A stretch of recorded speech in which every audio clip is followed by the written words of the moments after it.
is Professor Tommy Demos, and today I will be reviewing with you a sample of student work from in-class exercise 1 construction promo, and I will also be reviewing how to check Blackboard for video tutorials. So we are going to go to Firefox or your browser of choice. Firefox tends to work really well, and this is what Blackboard looks like after you log in. You will notice that over on the left-hand side, under in-class exercises, there are 3 tutorials and instructions ready to go. If I click on formatting your hard drive, and then click on formatting your hard drive tutorial, there's a video. It has audio. It will pop on in a second. So the very first slide tells you what the video is. So this is for editing 1, it's formatting your hard drive. That's when it was recorded. That's who recorded it. And then we'll just go to the center here. We'll scrub to the middle and press play. Some Linux formats called ext2 and 3. So now you can see if you need to format your hard drive, these are the instructions. Of course, these are the instructions for doing it on a Mac computer, not on a Windows machine, since I cannot demonstrate Windows in here. So that's how you format your hard drive. If you need to access the server and copy media, then you click this, click the link, and there's a tutorial for that. In our particular case, it requires connecting to the scratch disk. I want to warn you that some students are confused about that. They think that this Blue Bear scratch disk is the one that has the media, and it does, but that media is outdated. So do not use the scratch disk with the Blue Bear. If you did, you should delete the media from your hard drive and recopy the correct media, which is located by making sure Finder is connected.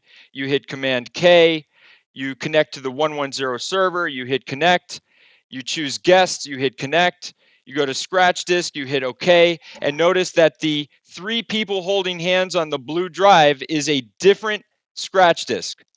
The 3 people holding hands is the one you want. The Blue Bear is mean and he will bite you. So do not go to this scratch disk here. All right. Additionally, there are instructions for in-class exercise 1 construction promo. These are written instructions, and this is the video demonstration.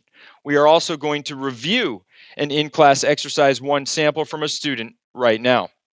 To do that, we're going to double-click the student's hard drive, hit MDC, editing 1, in-class exercises, and we are noticing that the student properly named their project file. It is stored exactly where it's supposed to be, so I can easily find it. And we could watch the video, which I will do by selecting the file, the MP4, and hitting spacebar to preview it. There's your 3-second title.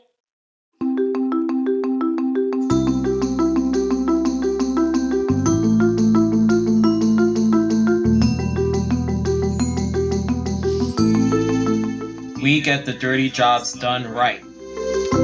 Okay, this is mostly correct. I want to show you a few things that need to change based on some audio and some video placement errors. They're minor. We can easily fix that.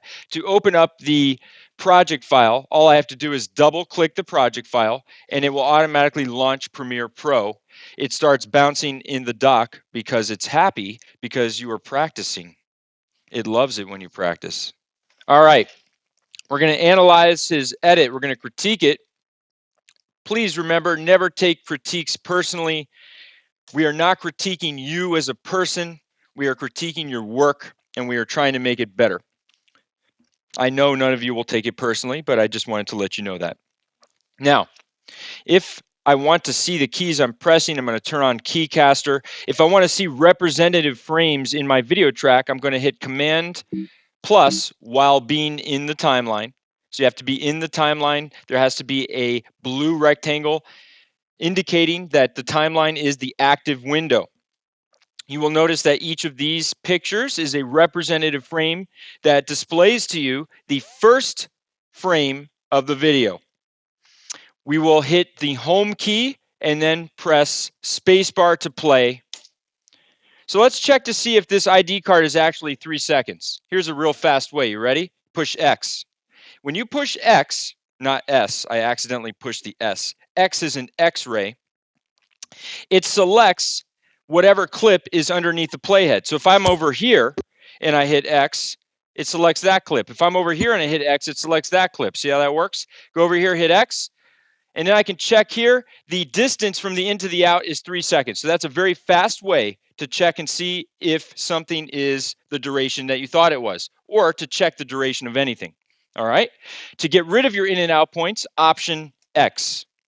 Now, I'm going to hit play. How are our levels? Our audio levels for music are good. They are -12. Perfect. And actually, he changed that right here because he put keyframes and he animated the volume over time. We get the dirty jobs done right. So, my first critique is that the music ducks too soon. So, ducking is when the volume of music drops in anticipation of verbal comments or voiceover or interview talking heads or anything. Anytime there's speech or even a special sound effect, you may duck the music. So, duck, you know, duck, right? You go under and then you come back up again. So, that's called ducking. There's actually an automatic feature for auto ducking, but I'm not going to show that to you quite yet. Right now, I want you to do it manually. So you actually did a good thing by doing that, but you did it too early. So I'm going to adjust it. Option plus, I'm going to drag this keyframe to the right, and I'm going to drag this one to the right as well. So the two problems with your ducking is that the decrease takes too long to happen, and it happens too early. This should be better. We get the dirty That's job. it. So it ducks right before the speaking begins. Now, I think that the ducking is a little bit too much, so we're going to take that white line and bring it back up. We want only a slight, almost imperceptible duck. Let's try that again. We get the dirty jobs done right. Pretty good. I would say that it could even go back up quicker. We get the dirty jobs done right. Great. I like it. That's pretty good. Let's solo his voice and make sure that his levels are good. So I'm going to solo just the voice. We get the dirty jobs done right. He actually peaks at -6 right here. It's a little high. So what we could do is just lower the whole thing a little bit. We get the dirty jobs done right. The problem is that he sort of trails off in the end. So maybe what we should do is add a couple keyframes by using the pen tool and then increase. We get the dirty jobs done right. That way he stays pretty consistent or up around -9, -12. -12 is the money zone for speech. -12 to -18, really. Did I do that chart before where I showed you loud and very loud? I did that, right? So 0 is super loud, -infinity is super quiet, and then there's everything in between. And it cuts in half every 6. You could look at it like -6 is half as loud as 0. -12 is half as loud as 6, or -6 is double the volume of -12, and 0 is double the volume of -6. So this is an exponential increase or decrease because it gets quiet quite fast and it gets loud quite fast, you see? So -6, every -6, it doubles or halves. All right. Let's see, what else can we analyze here? Oh, We get the dirty. in the instructions, it tells us that this stuff should be at the bottom of the frame. So let's do that.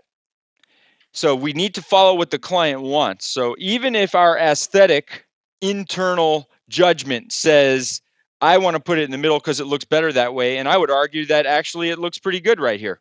The client and you discussed where it should go, and it goes at the bottom, and that's where it's going to go. So let's move it. He also filled it in white. Did you do that in Photoshop or inside of Premiere? In Photoshop. So he actually changed the logo, and it's okay that you did that. I think aesthetically it looks okay that way. But in the real world, be careful, because you don't want to make any kind of adjustments to a company's logo, because they usually require that the logo is always perceived and exhibited in a standard way. So you're not allowed to change the colors of something in a logo. In fact, it's a big deal. We have one project that students do in one of our other classes where they use Nickelodeon footage and Nickelodeon logos and Nickelodeon assets. And Nickelodeon has very specific requirements about what colors can be used and what fonts can be used, and you're not allowed to change it, just so you know. All right, so let's go ahead and move this down so we can demonstrate that. So if I choose Joe's Construction Cruisers by double clicking on it, oh no, we don't get to do that because it selects the text, because the text is above it on the timeline. See, this is layered. So the faster way to do this is just to select the logo, click it one time. So in Premiere, selecting means click once. Double clicking is something else. Double clicking loads that thing into the source monitor. So be careful about that. So I'll click it once. I'll go to Effect Controls and then the Motion tab, and I will position the Y value up.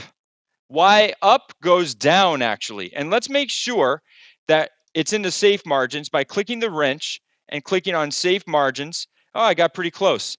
And I'm going to increase the Y a little bit more, and it's got to exist inside this inner white box, right? That's the title safe zone. Then we're going to take the We Get the Dirty Jobs Done Right, and we're going to move that too. So I'll go to Graphic. This is the text. And there's two ways we can do it. We can reposition the entire frame, or I'll undo that.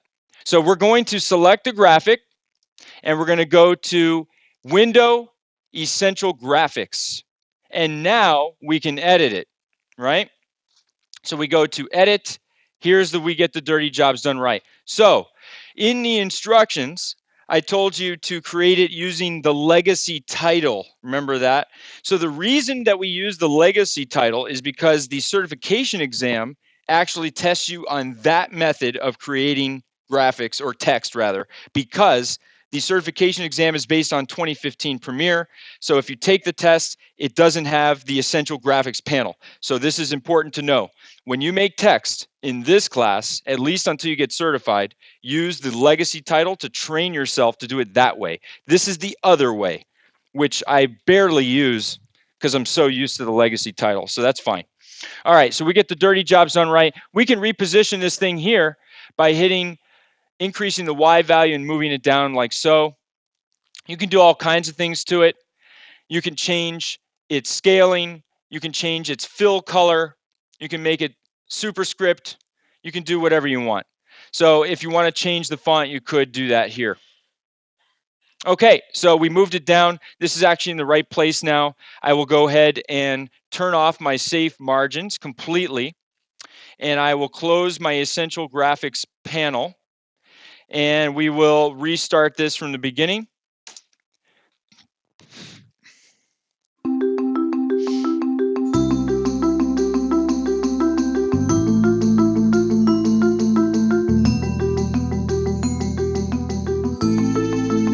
We get the dirty jobs done right. I probably would extend this so that the text and the logo all dissolve out with the picture at the same time, like this. We get the dirty jobs done right. Now, I think the reason you didn't do that is because when you export, if you do it this way, the last frame will have an image on it. Did you notice that, or did you see that? So it actually is not a bad practice to just give it a couple less frames over here so that when it does export, it fades to full black, because it won't if you let this thing trim all the way to the end. Okay, then to export, Command M, and we go to H.264 YouTube 720p. We click the blue output name and we hit the down arrow, and we choose your hard drive because we want to choose where to save it, MDC editing 1, and we want to put it in class exercises. What do we call it? Well, it has the same exact name as the project file, but with a different extension. So we choose the project file name, and then we push save, and it says, do you want to replace this MP4 file? That's because he already exported it once. So what you could do if you wanted to is re-export. Is it okay if I re-export over top your other one? Okay, so I'll do that.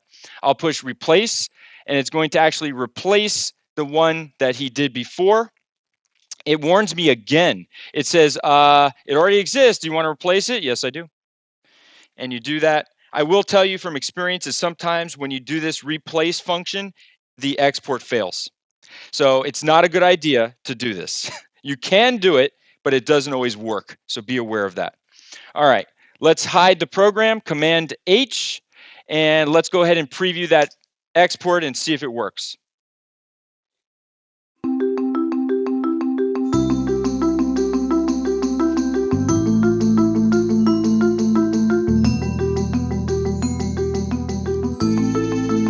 We get the dirty jobs done right.